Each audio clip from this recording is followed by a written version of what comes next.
¿Ha tenido algún encuentro o acercamiento con algún psicópata?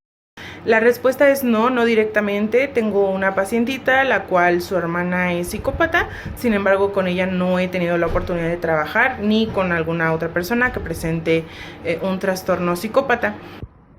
Sí, no necesariamente en el consultorio, sino también en el caso de las veces que he ingresado a centros preventivos, cárceles, que a mí me queda muy grabado es de una chica que ya se dedicaba al secuestro y desde dentro todavía seguía moviendo para que eso sucediera. Ella, al ser encerrada y varios de sus parientes al estar encerrados, ahora la generación que venía abajo es la que se estaba dedicando a secuestrar. Entonces su hijo era el que ahora estaba haciéndolo. Ni ella tenía historias de violencia, ni ella había violentado literalmente a su hijo. Simple y sencillamente, desafortunadamente lo vieron como un estilo de vida, como un trabajo, en el que incluso si tuviesen que matar a la persona que habían secuestrado y por la que ya habían pagado un rescate, no había el más mínimo remordimiento ni sentimiento de culpa por hacerlo, o el daño que les pudieran provocar a ellos o a los familiares. Definitivamente no. Al contrario de quienes a lo mejor no tenían como tal el diagnóstico del trastorno de la personalidad antisocial, pero que en cierta circunstancia, en una situación de vida que a lo mejor les había llevado orillado, como lo podamos decir, no justificar sino decir, habían tenido que hacer ciertas situaciones en contra de las reglas sociales y por eso estaban ahí adentro, pero no tenían tampoco una historia de vida de haber sido violentados. O sea, a lo mejor me asaltaron, yo reaccioné y maté a mi agresor. Estaban abusando sexualmente de mí e igualmente algo hice en contra de mi agresor. Estaban, mi pareja me estaba golpeando y yo reaccioné y como una forma, sí reaccioné a lo mejor de un modo pues no muy certero, no muy adecuado, y literalmente no, la agresión me llevó a que terminara con la vida de él. Eso es algo que es muy común en la gente que también está dentro de los centros preventivos y que no necesariamente tienen una historia así y que precisamente por eso no tienen en los resultados de las pruebas, incluso porque yo te lo digo basándome en las pruebas, en aplicaciones del MMPI allá adentro, y en las entrevistas directas. Y entonces no tenían esa historia, no tenían esos antecedentes, no había un diagnóstico de desviación psicopática que pudiera decir que de verdad ellos tenían datos de una conducta antisocial o disocial, o trastorno de conducta, hoy ya mejor llamado, ¿no?, en el DSM-5, con lo que podríamos haber hablado de historia, de romper reglas, y entonces ya en la adultez algo sucede, por la cuestión social, por la cuestión de lo que sucede en ese momento que les lleva a tener una situación de impulso de guardar su vida, su seguridad, y por eso es que pasa. Y en otros de los casos sí sería por algún trastorno, por ejemplo, de la personalidad antisocial. ¿Qué signos presenta una persona con este trastorno? En la infancia vamos a tener síntomas como esta rebeldía, el maltrato o crueldad hacia los animales. En alguna literatura nos señalan que es la enuresis, ¿sí?, que se orinan ya teniendo edades hacia edades escolares, adolescencia.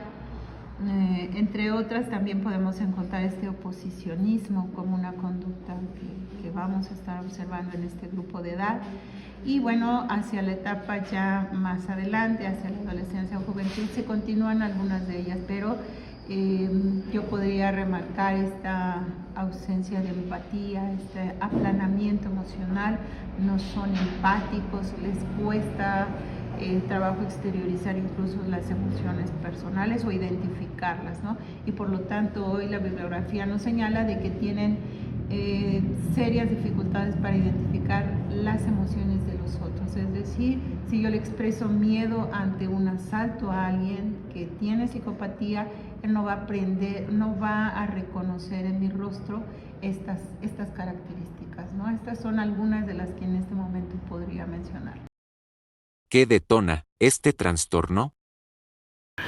Bueno, pueden ser muchos factores los que pueden influir a un desarrollo. Principalmente puede ser una vivencia demasiado fuerte que haya podido detonar, inclusive puede ser también hereditaria. Entonces hay que tener mucho en cuenta el entorno del paciente, tener en cuenta todos los factores que pueden haber influido para el desarrollo de este. ¿Sale, vale? ¿Considera que las vivencias negativas en la infancia es un factor que puede detonar la psicopatía?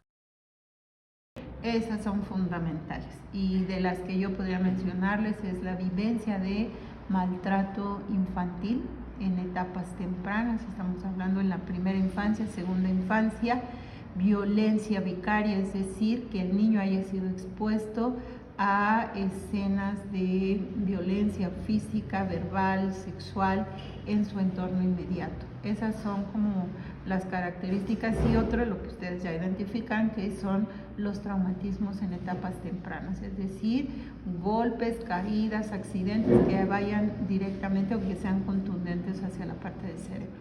Okay. Es muy importante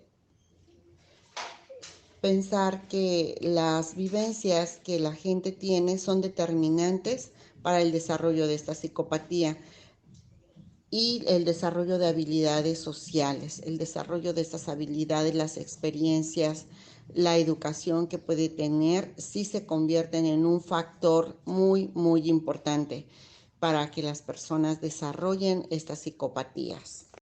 ¿Cuál es la justificación más común que utiliza una persona con este trastorno sobre sus actos? Pues yo creería que ni necesariamente lo justifica. ¿No? En realidad no se justifican, no se victimizan. Cuando tienen ese trastorno como tal, ellos creen que merecen ese tipo de trato, ese tipo de benevolencia de parte de los demás. Entonces no lo ven necesariamente como algo que se vuelva negativo, ¿no? Sino más bien como algo, no necesariamente tampoco positivo, pero como algo que no está mal que pase. O sea, no está mal que yo haga esto, no está mal que yo me comporte de esta forma, y yo te voy a insistir, o sea, a los que yo conocí de fraudes, de cosas por el estilo que salieron con el trastorno de desviación psicopática y sí con el cinismo en la escala del MMPI, con todos esos datos de agresividad y de las conductas como tal antisociales, no lo justifican.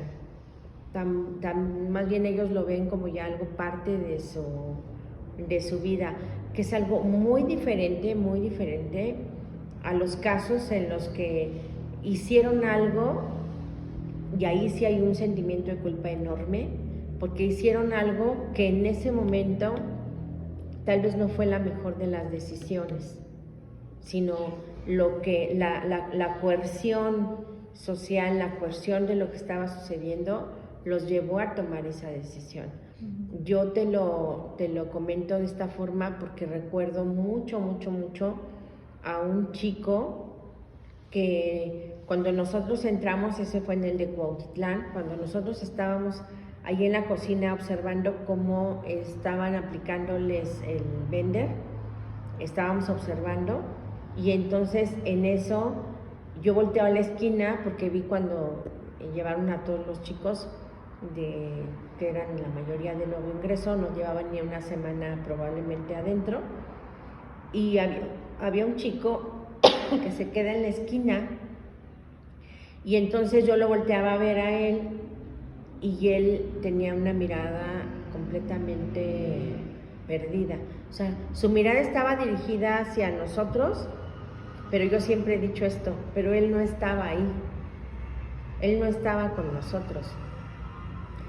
Su mirada estaba hacia nosotros y entonces yo le pregunté a una de las chicas que eran las encargadas de la aplicación, le dije, ¿a él no le van a aplicar las pruebas? Me dijo, no, él todavía está en shock, pero es requisito que nosotros lo traigamos de población y lo pongamos aquí para la aplicación, pero honestamente todavía no le vamos a poder hacer las aplicaciones. Eso fue un miércoles y entonces le digo a ella, ¿por qué? ¿Por qué consideras? Yo en el interés de saber y de aprender, ¿no?